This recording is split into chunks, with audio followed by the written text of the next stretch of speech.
Olá, seja muito bem-vindo ao capítulo 19 do livro O Grande Conflito. Hoje vamos fazer uma comparação entre a decepção que os discípulos enfrentaram quando Cristo foi crucificado e a decepção milerita de 1844, quando Jesus não voltou na data que eles esperavam. Seja bem-vindo a mais um capítulo do Grande Conflito. Era após era, a obra de Deus apresenta semelhança notável em grande movimento religioso ou de reforma. Os princípios de como o Senhor lida com as pessoas são sempre os mesmos. Os movimentos importantes do presente encontram paralelo nos do passado.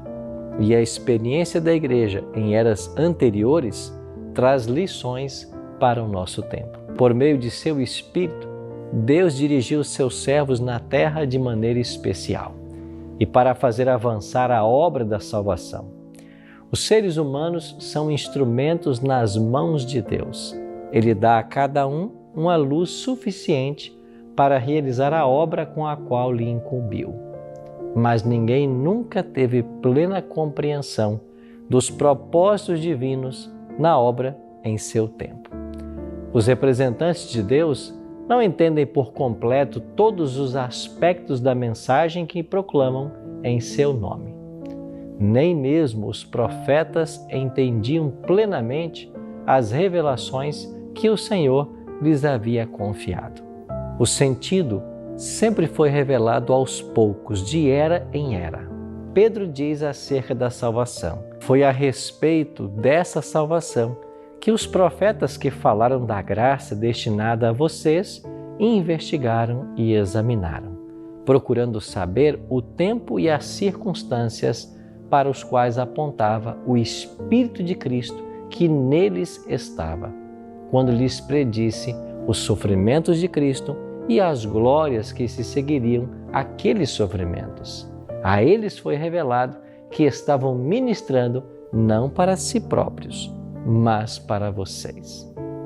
Que lição para o povo de Deus da era cristã! Aqueles homens santos de Deus investigaram e examinaram as revelações que Deus concedeu para gerações que ainda não haviam nascido. Que repreensão para a indiferença amante do mundo, que se contenta em declarar que ninguém é capaz de compreender as profecias. Às vezes, a mente dos servos de Deus fica tão cega pelas tradições e pelos falsos ensinos que eles só conseguem entender parcialmente as coisas reveladas em sua palavra. Mesmo quando o Salvador estava com os discípulos, esses acreditavam no conceito popular de que o Messias seria um príncipe terreno, que exaltaria Israel e o transformaria em um império universal.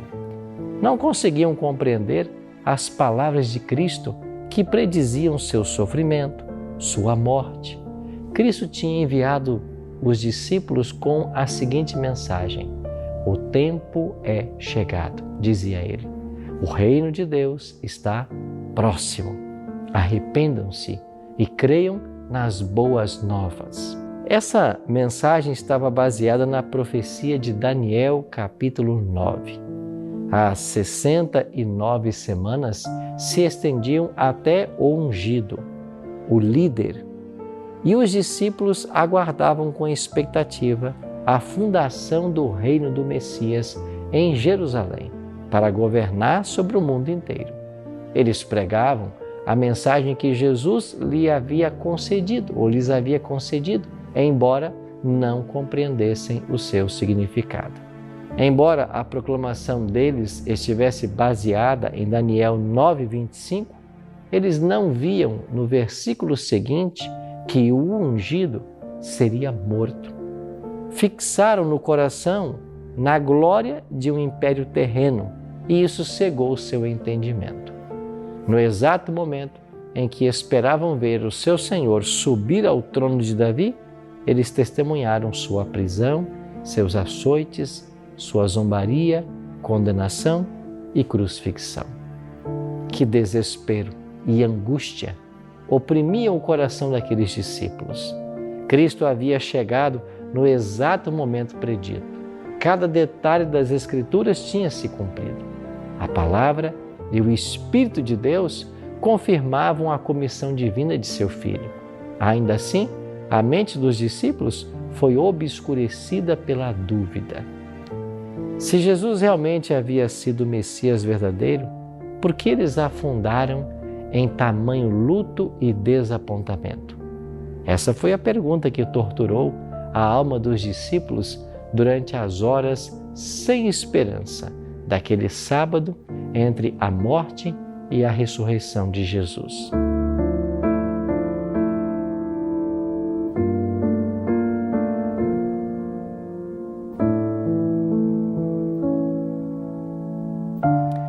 A proclamação feita pelos discípulos estava correta.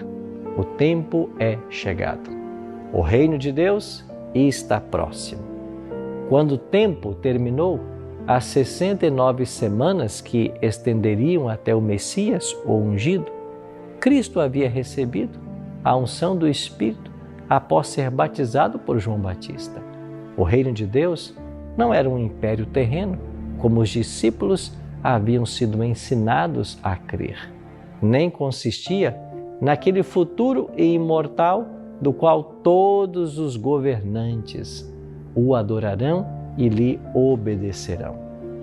A expressão reino de Deus se refere tanto ao reino da graça quanto ao reino da glória. O apóstolo diz: assim, aproximemo-nos do trono da graça, com toda a confiança, a fim de recebermos misericórdia e encontrarmos graça. Hebreus 4,16. A existência de um trono subentende a existência de um reino. Cristo usa a expressão reino dos céus para designar a obra da graça no coração humano. Assim, o trono da glória representa o reino da glória. Esse reino ainda é futuro e só será fundado após a segunda vinda de Cristo. Quando o Senhor entregou a própria vida e clamou "está consumado", confirmou a promessa de salvação feita ao casal pecador no Éden. O reino da graça, que existira até então pela promessa de Deus, foi fundado. Assim, a morte de Cristo, o acontecimento que os discípulos enxergavam como uma destruição da esperança deles, na verdade, estava garantindo essa esperança para sempre. Embora tenha ocasionado um desapontamento cruel, foi a prova de que sua crença estava correta. O evento, que os encheu de desespero, abriu a porta para a esperança para todos os fiéis de Deus em todas as eras.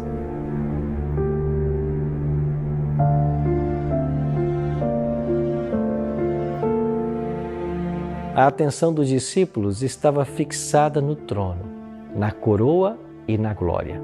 O orgulho em seu coração e a sede por glória mundana impediram que eles entendessem as palavras do Salvador, que lhes revelava a verdadeira natureza de seu reino e apontava para a sua morte. Esses erros resultaram na provação que Deus permitiu para corrigi-los. O Senhor confiaria aos discípulos o evangelho glorioso de seu Cristo ressurreto. A fim de prepará-los para essa obra, permitiu essa experiência que pareceu tão amarga.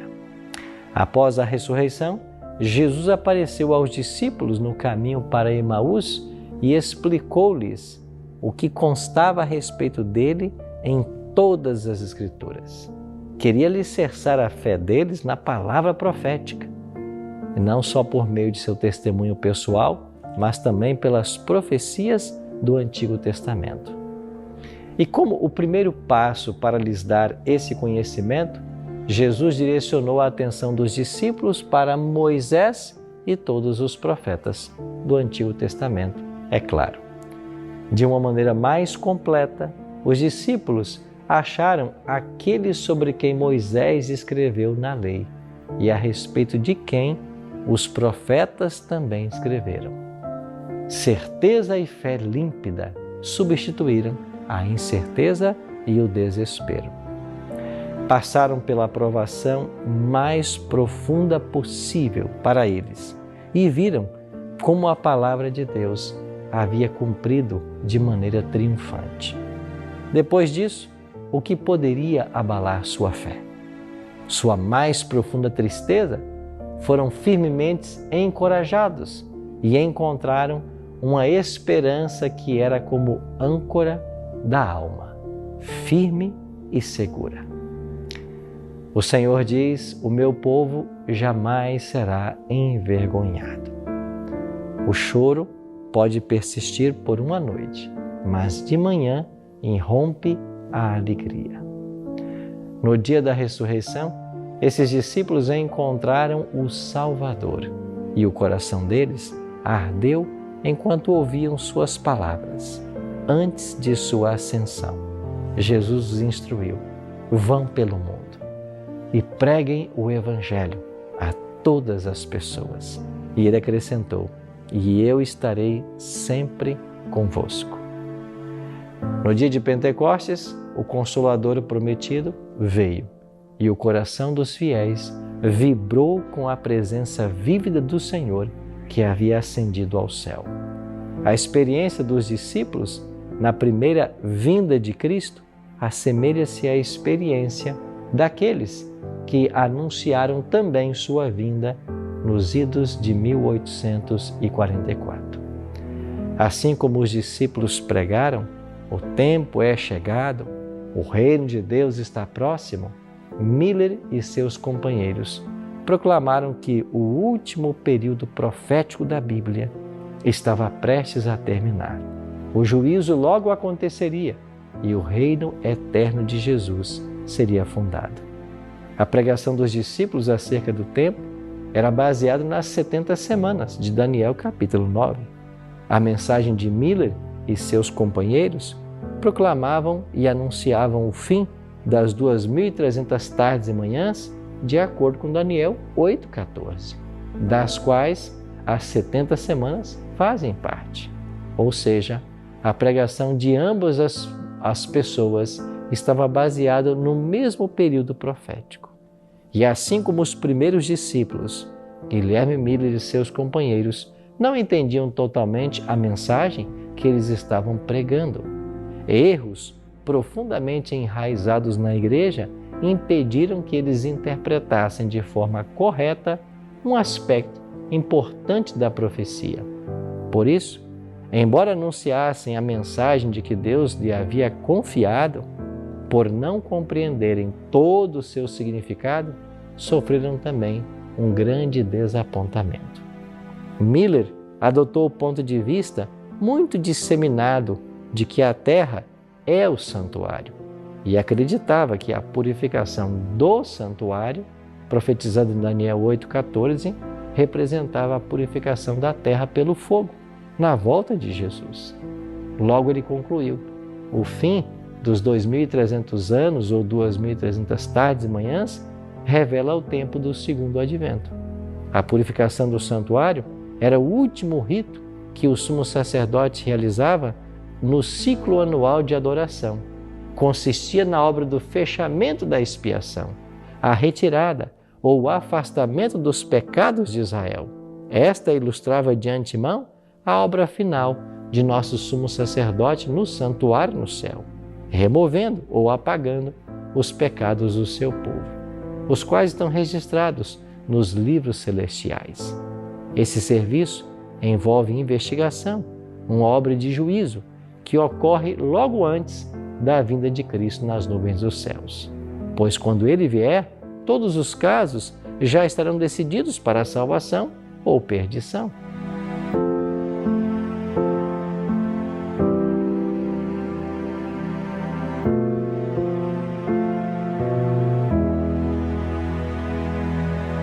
Jesus declarou que em breve ele vem e com ele está a recompensa, a quem ele retribuirá cada um de acordo com suas obras. Aqueles que proclamaram essa advertência deram a mensagem correta, no tempo certo, assim como os discípulos estavam equivocados quanto ao reino que seria fundado ao fim das 70 semanas, os adventistas erraram quanto ao acontecimento que ocorreria ao fim das 2.300 tardes e manhãs. Nos dois casos, erros populares cegaram a mente à verdade. Ambos os grupos cumpriram a vontade de Deus ao entregar a mensagem que Ele havia concedido, e ambos sofreram um desapontamento por não compreenderem totalmente a mensagem. No entanto, o Senhor cumpriu sua vontade, ao permitir que a advertência do juízo fosse proferida dessa maneira. Em seu plano, a mensagem seria uma prova para purificar a sua igreja. Os corações estavam fixados nesse mundo ou em Cristo no céu. Estavam prontos para afastar suas ambições mundanas e receber com alegria o advento do Senhor? O desapontamento também provaria o coração daqueles que afirmavam ter aceitado a advertência. Abririam mão, agora, apressadamente, de sua experiência e deixariam de lado a confiança na palavra de Deus quando fossem chamados a sustentar ou suportar a zombaria do mundo e o teste da demora.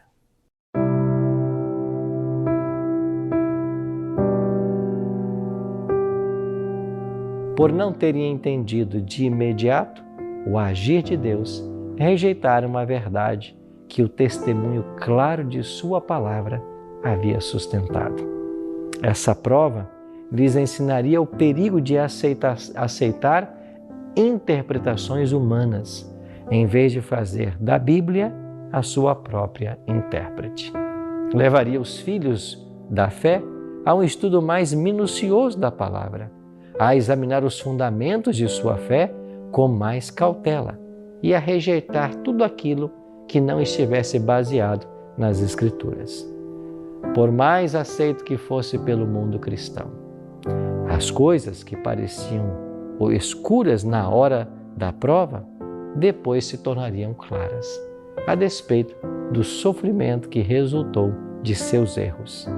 Eles então aprenderiam, por meio de uma abençoada experiência, que o Senhor é cheio de compaixão e misericórdia, e todos os seus caminhos são amor e fidelidade para com os que cumprem os preceitos da sua aliança.